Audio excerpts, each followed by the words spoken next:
Hello students, welcome to ADP star Kota. तो देखिए बच्चों, आप में से जो भी स्टूडेंट जेई 2024 की तैयारी कर रहे हैं या करने स्टार्ट करने वाले हैं, उनके मन में इस टाइम पे बहुत सारे सवाल जो वो चल रहे होंगे कि क्या सर मैं एक साल में कर सकता हूं, जो मेरे स्कूल बोर्ड्स है उसको मैं आईआईटी जेई के साथ में कैसे मैनेज करूंगा, कौन से मेरे को मटेरियल जो है वो सोल्व करना चाहिए, टेस्ट जो वो कहां से देने चाहिए, ये सारी चीजें। तो बच्चों आराम से दिल थाम के बैठ जाइए, छोटा सा वीडियो होने वाला है, इस वीडियो को पूरा एंड तक देखना। मैं ट्राई करूंगा कि आपके जितने भी सारे सवाल हैं वो सारे सवालों के जवाब मैं बच्चों इस वीडियो के थ्रू आपको दे पाऊं। बट इसके अलावा भी अगर आपकी कोई भी क्वेरी और रह जाती है तो वो आप नीचे कमेंट सेक्शन में जरूर पूछ सकते हो, वहां पे भी पर्सनली बच्चों मैं आपको इसका रिप्लाई करने वाला हूं। और साथ ही साथ में बच्चों आप कौन सा ड्रीम आईआईटी एनआईटी या कौन सा ड्रीम कॉलेज जो उसमें जाना चाहते हो 2024 में, वो जरूर मेरे को यहां पे कमेंट सेक्शन में आपको बताना है।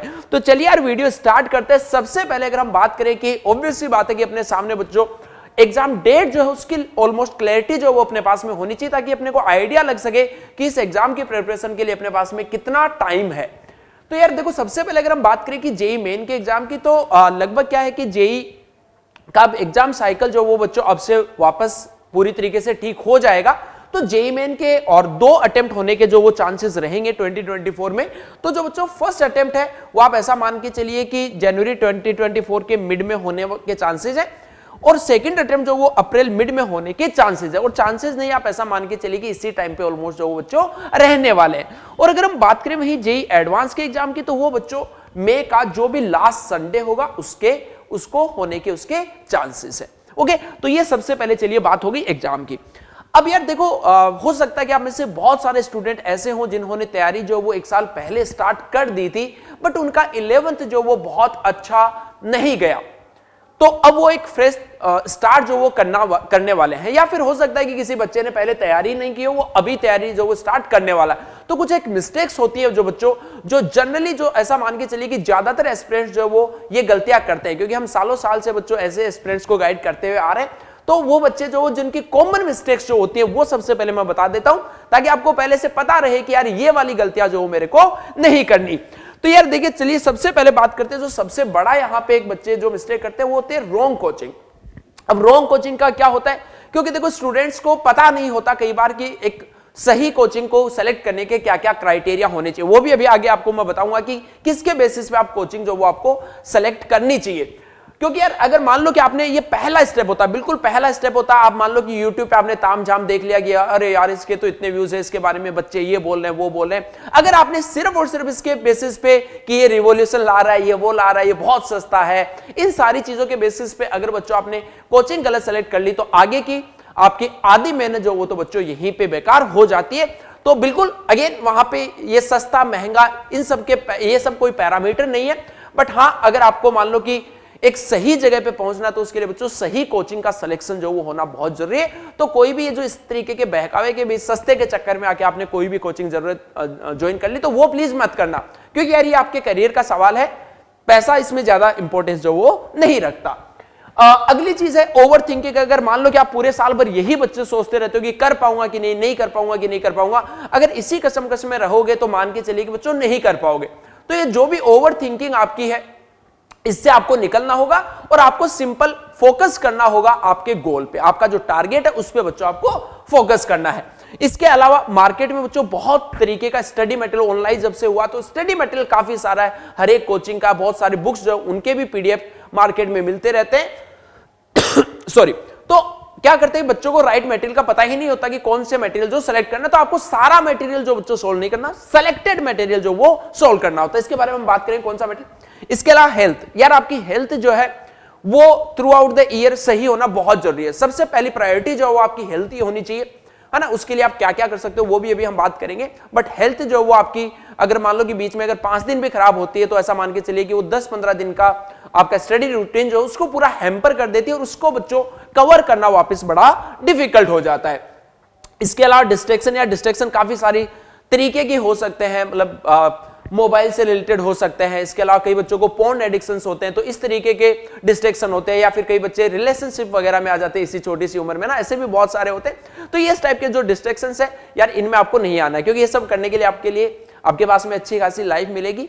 तो वहां पे जाके आप आराम से कर सकते हो। तो अभी 1 साल बच्चों विदाउट डिस्ट्रैक्शन जो आपको प्रिपरेशन जो अपनी करनी है, तो इसके लिए आपका कंप्लीट रोड मैप जो है वो क्या होना चाहिए उसके बारे में बात करते हैं। उससे पहले यार आपके लिए एक छोटी सी इंफॉर्मेशन है, वो मैं आपको बता देता हूं कि यहां पे जो भी 2024 जेई 2024 की तैयारी स्टार्ट करने वाले बच्चे हैं, उनके लिए यार एटीपी स्टार का ग्लेडिएटर बैच जो है वो बच्चों यहां पे जल्द ही स्टार्ट होने वाला है ना। ग्लेडिएटर बैच जो वो जल्द ही स्टार्ट होने वाला है। तो इस बैच में बच्चों आप जो है वो अपने आप को एनरोल कर सकते हो और इसके थ्रू आप अपनी आईआईटी जेई की जर्नी हमारे साथ स्टार्ट कर सकते हो। इस बैच में आपको वो सारी चीजें मिलेंगी जो एक बच्चे को जेई क्रैक करने के लिए चाहिए होती है। यहां पे आपको बहुत ही अच्छा स्टडी मटेरियल मिलेगा।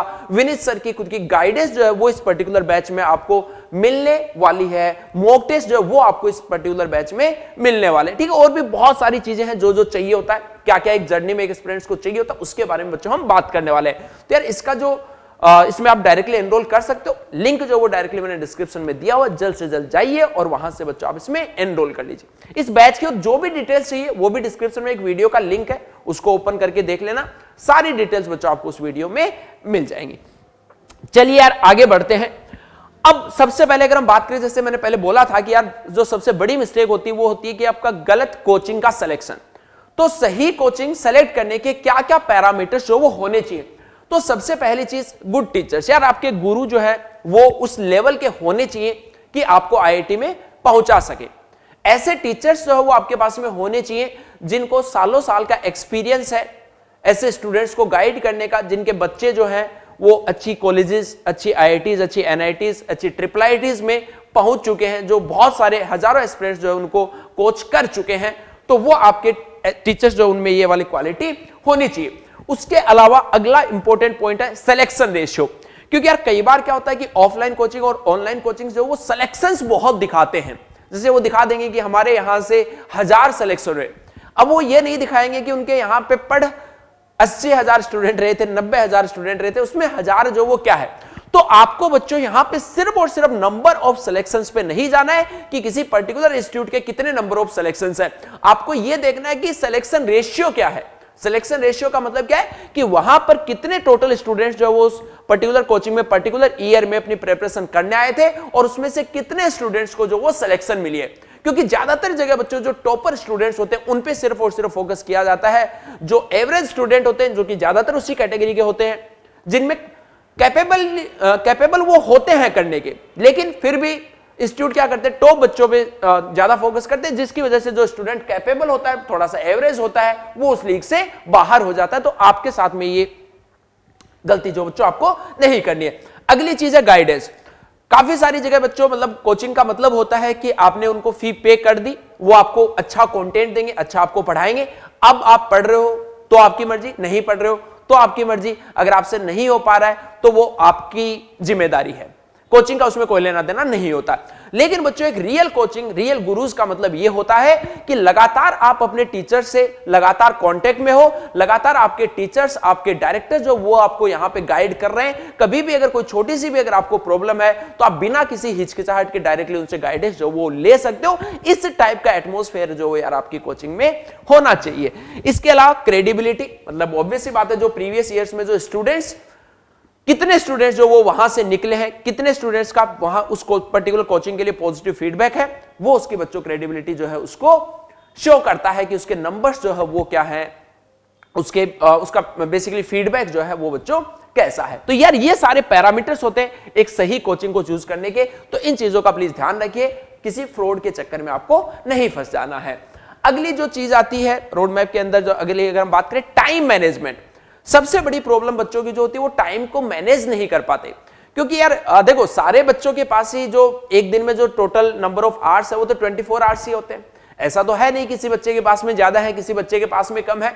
तो कुछ बच्चे उसी 24 आवर्स में बेसिकली यहां पे टाइम मैनेजमेंट का मतलब आप ऐसे समझिए कि चाहे पढ़ आप कम रहे हो, लेकिन जितना पढ़ रहे हो उसका आउटपुट पूरा आना चाहिए। कई स्टूडेंट ऐसे भी होते हैं जो 4 घंटे पढ़ के भी उतने मार्क्स ले आते हैं जितना एक दूसरा बच्चा जो 10 आवर्स जो पढ़ के भी नहीं लेके आ पा रहा। तो इसका बेसिक मतलब वही होता है कि वो टाइम को सही से अपने टाइम को मैनेज कर पा रहा है। समझ रहे हो, मतलब टाइम मैनेजमेंट का मतलब ही यह है कि उसको पता है एग्जैक्टली कि कितने टाइम में कौन सी चीजों हो जानी चाहिए। ऐसा नहीं है कि वो एक ही चीज लेके बैठा है उसी को 5-6 घंटे तक जो वो कर रहा है। तो एक प्रॉपर टाइम मैनेजमेंट का मतलब होता है कि जितना होमवर्क आपको डेली दिया जा रहा है, क्योंकि टाइम मैनेजमेंट में कई तरीके की चीजें होती है कि आपका टाइम टेबल जो वो क्या होना चाहिए, कितने आवर्स कौन से सब्जेक्ट जो उसको देने चाहिए।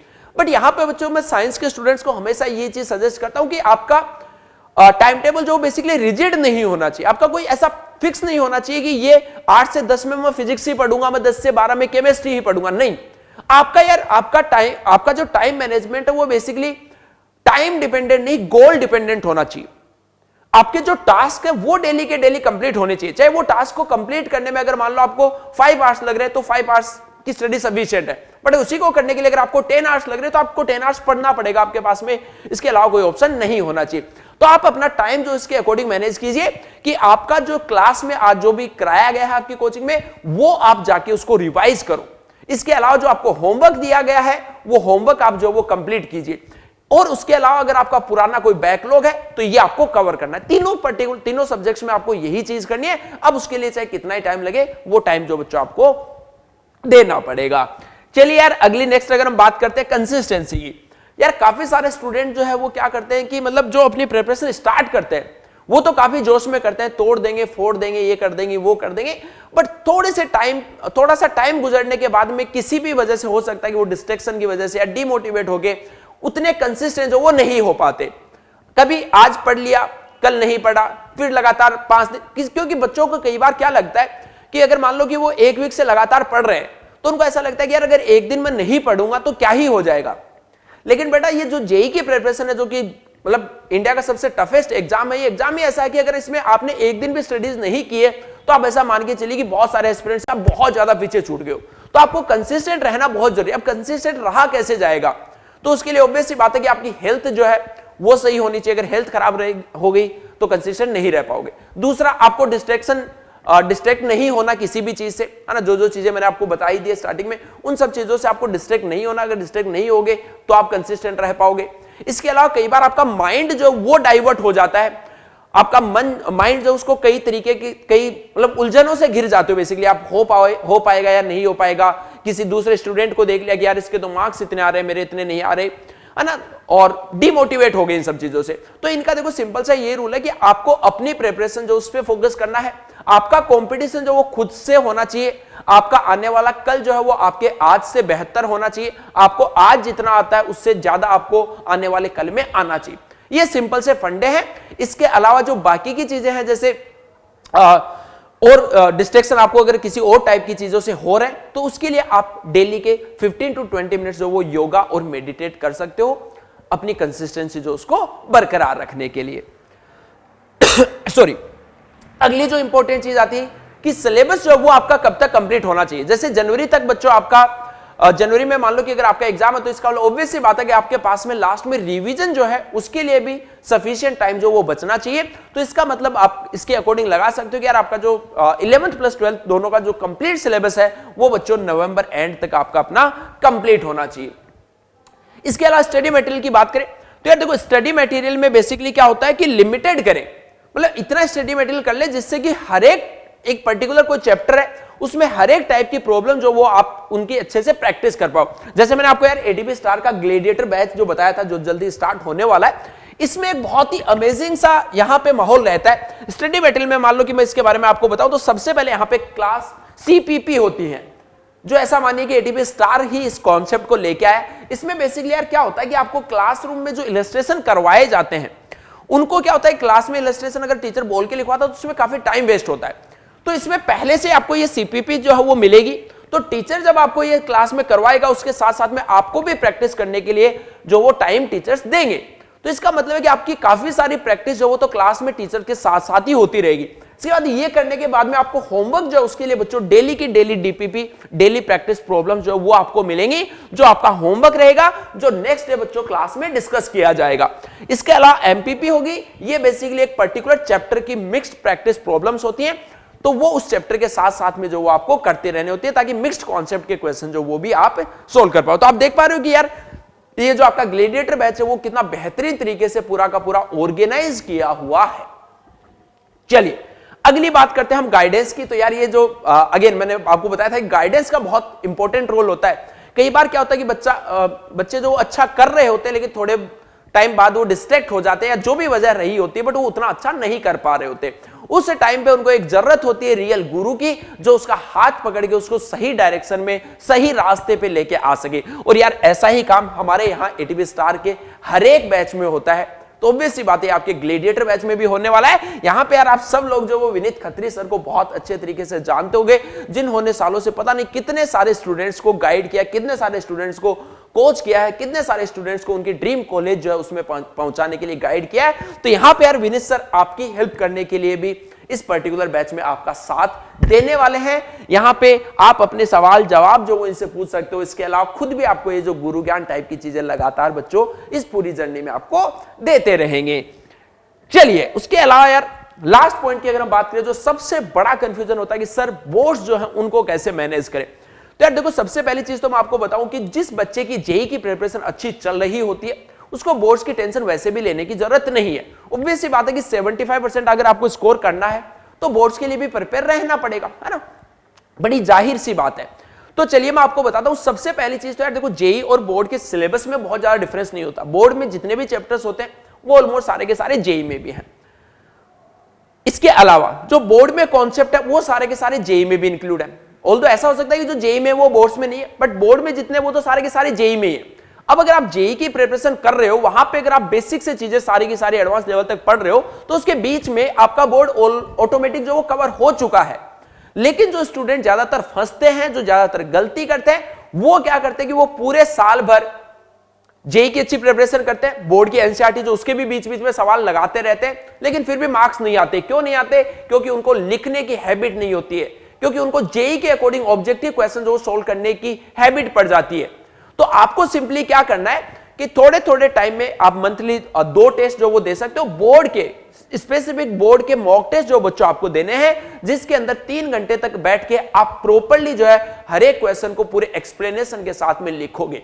तो बोर्ड के लिए आपको अलग से कुछ नहीं करना है। जो जो चैप्टर आपके यहाँ पे कोचिंग में हम ग्लेडिएटर बैच में आपको जैसे जैसे करवाते जाएंगे, वही एक्चुअली में हमने इस बैच को मैनेज भी वैसे किया कि इसमें स्कूल जो है वो भी आपकी बहुत अच्छे से मैनेज हो रखी होगी। तो जो भी चैप्टर बेटा यहाँ पे कंप्लीट होता जाता है उसका आपको जेईई का टेस्ट तो देना ही देना है। इसके अलावा एक बोर्ड का एक 3 घंटे का प्रॉपर टेस्ट देना है, जिसमें आप आराम से बैठ के इत्मीनान से चीजें जो वो लिखोगे तो आपकी प्रैक्टिस जो बहुत अच्छे से हो जाएगी। ओके बच्चों, तो आई होप कि मैंने आपके सारी क्वेरीज जो है उसको सोल्व कर दिया होगा। इसके अलावा भी अगर कोई डाउट है तो आप बिल्कुल नीचे कमेंट सेक्शन में पूछ सकते हो। इसके अलावा नीचे बच्चों एक टेलीग्राम ग्रुप का लिंक दिया हुआ है, जिसमें मैं खुद आपको और विनीत सर जो वो गाइड करते रहते हैं। वहां पे भी आप अपने सवाल जवाब जो पूछ सकते हो। अगर आपकी जर्नी में कोई भी बच्चों प्रॉब्लम आ रही है तो वो भी एक तरीके से आपकी गाइडेंस में बहुत हेल्प जो वो करने वाला है। तो जल्द से जल्द उस ग्रुप को आप ज्वाइन कर लीजिए। जो भी कोई भी अपडेट, स्ट्रेटजी या गाइडेंस है तो वहां पे हम लोग जो आपको लगातार देते रहते हैं। Okay students, best of luck.